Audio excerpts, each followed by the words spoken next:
En choisissant l'OPG, nous avons choisi l'espoir. L'espoir d'une Guinée qui prospère. L'espoir d'une Guinée où tous les citoyens jouissent des mêmes droits et bénéficient des mêmes devoirs. En choisissant l'OPG, nous avons choisi de nous engager auprès d'un homme convaincu, honnête, humble, modeste et juste. Un homme dont la capacité à sortir notre pays de cette difficulté ne fait l'homme de aucun doute. Quand je parle de l'homme, je parle bien sûr du président, son excellence, Elhadji Cellou-Dalein Diallo. Tenez-vous bien, Cellou-Dalein, président de la République de Guinée, c'est fini le chômage, car il mettra en place les conditions favorables à la création d'emplois décents. La jeunesse guinéenne n'aura plus besoin de fuir le pays pour chercher de l'emploi garantissant une meilleure vie ailleurs. Avec son équipe et de ses cadres, c'est plus d'1 million d'emplois qui seront créés chaque année pendant son premier mandat. Et le SMIC, le salaire minimum interprofessionnel, sera rehaussé suffisamment pour satisfaire aux besoins vitaux. L'artisan de la route internationale Kankan Boulevard de Bamako, du port sur le Gali, du port sur le Fatala, du port sur le Mirikiri, fera au pied guinéen le calvaire que nous subissons actuellement sur les routes. Toutes les routes nationales seront bitumées. Les voiries de toutes les préfectures seront traitées. De la même sorte, à Conakry, il ne restera plus aucune voie qui ne soit pas traitée.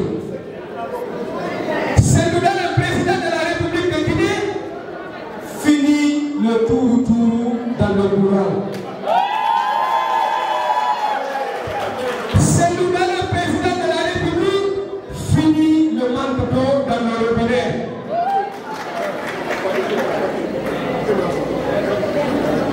Cellou-Dalein, le président de la République, l'éducation, la santé, l'agriculture seront des secteurs prioritaires. Des réformes profondes seront engagées dans ces secteurs afin que le système éducatif soit performant, adapté aux nouvelles technologies et nos universités seront compétitives à l'échelle régionale. Nous ne serons plus obligés d'envoyer nos malades ailleurs pour la quête d'un bon traitement. Rassurez-vous, pour l'UFDG, tout ceci n'attrapera pas de 40. Si certains ont une vision pour 2040, nous avons une vision pour le présent. C'est pourquoi nous avons choisi l'UFDG. C'est pour être acteur de la mise en œuvre de ces belles choses. C'est pour ça que nous avons choisi de nous battre auprès du président Cellou-Dalein Diallo. Ce combat politique que nous menons avec et auprès de l'homme donne un sens à notre citoyenneté. Nous donnerons corps et âme pour la victoire de notre parti et de son président Cellou-Dalein Diallo.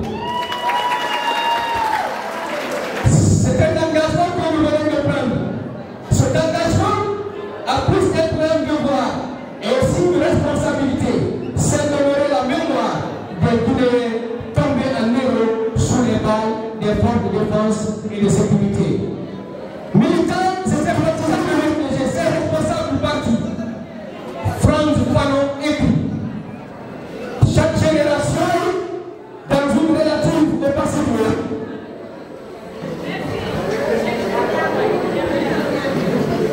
a une mission. Il doit soit affronter sa mission, la remplir ou la trahir. En ce qui nous concerne, nous avons choisi de remplir la nôtre en nous engageant dans la lutte politique en faveur d'un état de droit en Guinée. Dans l'accomplissement de cette mission, nous avons vu le vécu assez de choses et nous restons convaincus que nous verrons encore et encore beaucoup de choses. La route est longue et sévère d'embûches, mais rassurez-vous, nous restons convaincus que nous sommes déterminés, nous parviendrons à surmonter tous les obstacles et atteindrons nos objectifs. Je lance ainsi un appel au réveil de conscience de l'ensemble de la jeunesse guinéenne, de toutes les organisations politiques, religieuses, professionnelles et sociales. Cet appel interpelle également et particulièrement le Conseil national des jeunes de Guinée, une organisation nationale censée défendre les jeunes du pays sans aucune exception. Réveillons-nous, lèvons-nous, pendant qu'il est encore temps. Notre avenir est compromis, celui de nos enfants menacés de la même compromission. Quitter le pays pour aller chercher l'économie ailleurs n'est pas la solution au mal guinéen, car on n'est jamais mieux que ce soir.